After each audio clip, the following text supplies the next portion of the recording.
what I thought we would have a little chat about today is it's something that came up on the last podcast. If you watched it on episode 50, Dan and I had quite a lengthy discussion about the kind of anatomy, if you like, or construction of a sock and how all the maths works. And I explained it all to him after the podcast, and after I explained it, he said, well, maybe that might be a good tutorial to do, because if you're a new sock knitter, as with Dan, you see, it's kind of second nature with me now, and I sort of take it for granted that people know. But of course, if you've never knit socks, you won't know, how all the numbers kind of work.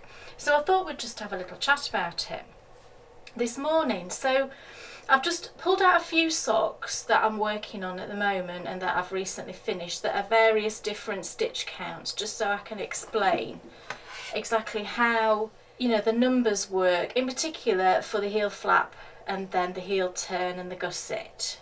Now this sock, for example, is a 48 stitch cast on. I always use 48 stitches when I'm knitting either a DK or worsted weight sock, and I use a 3.25mm needle. It might be that, if you're a very tight knitter, you need to go up a needle size, or, the other way around if you're a loose knitter. But I find that 3.25, 48 stitches with a DK or worsted weight fits me really well. And I'm a UK size 6. My foot is 9¼ inches long. So, first of all, you cast on your 48 stitches, you knit, in my case, 2x2 rib. I did 10 rounds of 2x2 rib. I then knit 20 rounds of the leg. I don't like a particularly long leg, so if you like a longer leg, just obviously knit more rows on the leg. When you get to work the heel flap, I'll show you on this sock here, because this sock is ready for the heel flap. This is a different stitch count, but it's at that point. So I'm now at the point on this one where I'm ready to work the heel flap. Now I always work, if I'm using DPNs, I always use 5 DPNs. I've said this before many times, but I find it easier with the maths, so I'll be able to show you easily on this one. So here's the sock. This is the front and this is the back of my sock as I look at it. Because I'm working on 5 needles, or I'm holding my stitches on 4 needles, this particular sock is a 64 stitch, which is fairly standard for a fingering weight for like an average lady or a small male foot, I would say. So we've got 16 stitches on each needle. Now this is why I like using this number of needles, because everything works evenly. So it means that I've got 32 on the front of my sock and 32 on the back. Now you always work your heel flap over half the number of stitches that you cast on.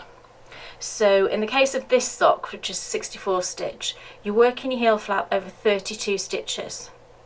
Now this one, which was a 48 stitch sock, you will work your heel flap over 24 stitches. So whatever your cast on number is, you work your heel flap over half of those stitches. So what I will do now, I'm ready for this one, is I will work my heel flap, and there's various, you can either, depending on what the pattern says, if you're following a pattern, just follow whatever the pattern says, but I always work my heel flap on the back of my sock. So I work it on the back 32 stitches. So what you will do is you will leave these front ones held on these 2 needles here, transfer these back ones just onto 1 DPN, and then you knit back and forth on your heel flap. Now your heel flap, the number of rows, when I first learned how to knit socks, I was told, or I read, and I was also told by the lady in my local yarn shop, that basically your heel flap is a square and you should knit it until it's actually a square.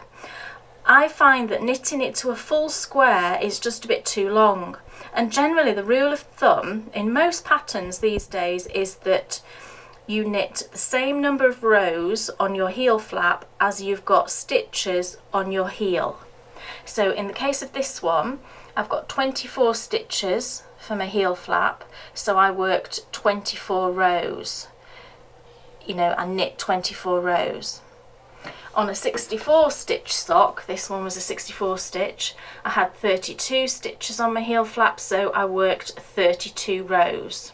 You knit your heel flap, you then do your heel turn, which is this little bit here, and this is what changes the direction of your knitting. If you look at it like this, it's a little triangle of fabric, and generally it's knit using short rows, and this is where your heel will sit at the back of your sock, and it changes the direction of your knitting. From your knitting down this way, it will turn it, and you will then be knitting this way along the leg, foot. It's not your leg, is it? This is your leg.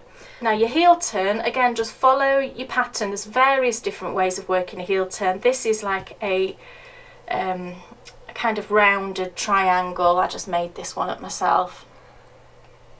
This one is a square heel turn, which I have done a few times, and I actually I tried it out on my, this is the first one of my 3 chimneys pattern that I did, and I tried out a square heel turn, but I actually changed it on the pattern because I prefer the kind of triangle one. The square one, if you can see, it produces like a little band here on the bottom of your foot.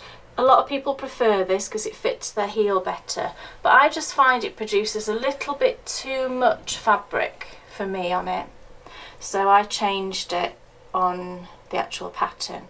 But it's really trial and error, and you know, this is where you can play around with different variations on a pattern until you find the recipe that suits you. So you've worked your heel turn, whatever the pattern tells you to do. It will leave you with a certain number of stitches at the end of your heel turn. What you then do is you're then picking up for the gussets. You will pick up, now this is again a little bit of maths. For example, on this one I've knit 32 rows on my heel flap, which means you will have 16 slipped stitches down here. So that means that you're picking up 16 stitches on your gusset, and then I always pick up an extra one just to close the gap there, but again, that is a personal choice as to whether you do that or not. So you pick up half the number of stitches as you've got on the heel flap, and also the number of rows that you've knit in your heel flap. So you've picked up your stitches, and then you work your gusset decreases. What the gusset decreases do, they do 2 things. One is that by working a heel flap and a heel turn this way, it introduces more stitches, which gives you a wider point across here, across your instep, and this is the widest point of your foot. So by introducing more stitches, it gives you more room here.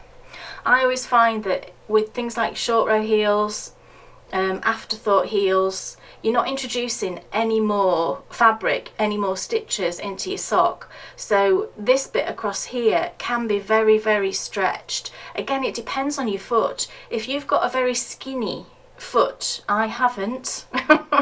If you've got a very skinny foot across here, you might find, you know, that the short row heels and afterthought heels fit you really well.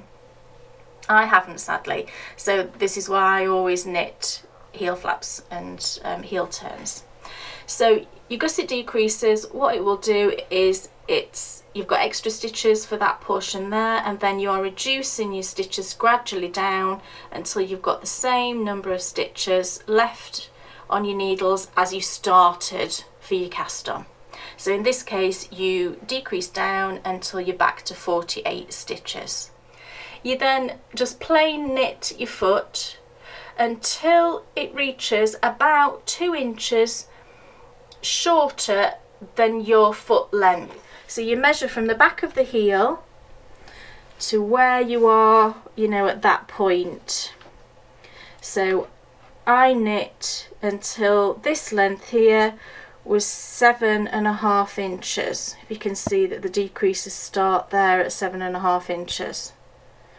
And then my total sock is 9 inches, which gives you that little bit of negative ease on the length of it. because you do want a little bit of negative ease, unless of course you like socks that are really, really roomy, in which case just knit your foot a little bit longer. So, and then you do it, obviously then you will work your toe decreases, and again there's lots and lots of different ways of working a toe decrease. I like one that kind of produces a rounded toe, and again I just made this one up, but this just produces quite a nice rounded shape. And again, if you've got a foot that's a little bit more pointy, you might want to work a more pointy decrease. It's entirely, you know, this is where you can customise your own socks really. And that's the whole point, isn't it, of knitting socks, that they're fit exactly to your foot. So in summary then, your heel flap is knit over half the number of stitches that you cast on. You then work your heel turn as the pattern dictates. You then pick up, the amount of stitches that you pick up is half the number that you worked the heel flap across. And then you then work the decreases however the pattern dictates, work down your foot, stop at about 2 inches short of your foot length, and then work your toe decreases. And then generally you kitchener stitch the end. And that's the kind of basics of a sock. And you know, you can like I said, you can customize it to your own foot. You can play around with different yarn weights and just work out your own little formulas really that suits your knitting tension and your style really. So I hope you found that useful, and you know, let me know if you've got any questions about it. And we you know, we've really enjoyed seeing everybody's socks being knit in the summer of socks, and it just seemed a good time to show this, you know, whilst we're all knitting socks.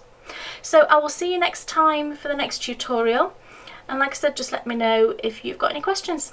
I'll see you later. Okay, this is my test. You cast on 48. Yes. Your heel flap is 24. 24 what? Rows. Yes. You pick up... Over how many stitches? What? How many stitches are on your heel flap? 24. Yes. Yeah. Yes. And I'm doing 24 rows? Yeah. Yeah. Yeah. And then I pick up 12. Yes. Plus 1. Yes. And then I decrease down. Yeah. To 48. Yes. It's easy. It is. Let's do it, people! Yay!